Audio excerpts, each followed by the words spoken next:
ಬೈಕ್ಗೆ crane ಯಂತ್ರ ಡಿಕ್ಕಿ, ಪತಿ ಸಾವು, ಪತ್ನಿಗೆ ಗಂಭೀರ ಗಾಯ.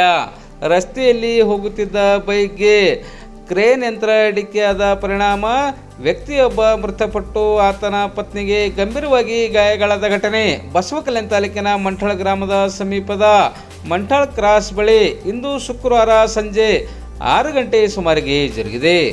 ಮಂಠಳ ಗ್ರಾಮದ ಇಂದಿರಾ ಕಾಲನಿ ನಿವಾಸಿ ಸಂಜೀವ್ ಕುಮಾರ್ ಲಾಲಪ್ಪ 28 ವರ್ಷ ಘಟನೆಯಲ್ಲಿ ಮೃತಪಟ್ಟ ಬೈಕ್ ಸವಾರನಾಗಿದ್ದಾನೆ.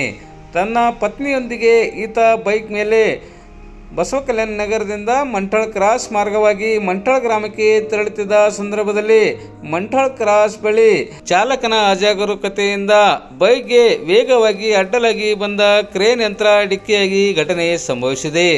ಘಟನೆಯಲ್ಲಿ ಗಂಭೀರವಾಗಿ ಗಾಯಗೊಂಡಿದ್ದ ಈತನಿಗೆ ಬಸವಕಲ್ಯಾಣ ನಗರದ ಖಾಸಗಿ ಆಸ್ಪತ್ರೆಗೆ ಚಿಕಿತ್ಸೆಗೆಂದು ರವಾನಿಸಲಾಗಿತ್ತು. ಆದರೆ ಚಿಕಿತ್ಸೆ ಫಲಕಾರಿಯಾಗದೆ ಈತ ಮೃತಪಟ್ಟಿದ್ದಾನೆ ಎಂದು ತಿಳಿದುಬಂದಿದೆ. ಘಟನೆಯಲ್ಲಿ ಹಿಂಬದಿಯಲ್ಲಿ ಪ್ರಯಾಣಿಸುತ್ತಿದ್ದ ಈತನ ಪತ್ನಿಗೂ ಸಹ ಗಂಭೀರವಾಗಿ ಗಾಯಗಳಾಗಿದ್ದು, ಗಾಯಾಳು ಮಹಿಳೆಗೆ ಬಸವಕಲ್ಯಾಣ ನಗರದ ಖಾಸಗಿ ಆಸ್ಪತ್ರೆಯಲ್ಲಿ ಚಿಕಿತ್ಸೆ ಮುಂದುವರಿಸಲಾಗಿದೆ. ಸುದ್ದಿ ತಿಳಿದ ಬಸವಕಲ್ಯಾಣ ಗ್ರಾಮೀಣ ಠಾಣೆ ಪೊಲೀಸ್ ಅಧಿಕಾರಿಗಳು ಹಾಗೂ ಸಿಬ್ಬಂದಿಗಳ ತಂಡ ಸ್ಥಳಕ್ಕೆ ಭೇಟಿ ನೀಡಿ ಪರಿಶೀಲಿಸಿದ್ದು ತನಿಖೆ ಮುಂದುವರಿಸಿದ್ದಾರೆ.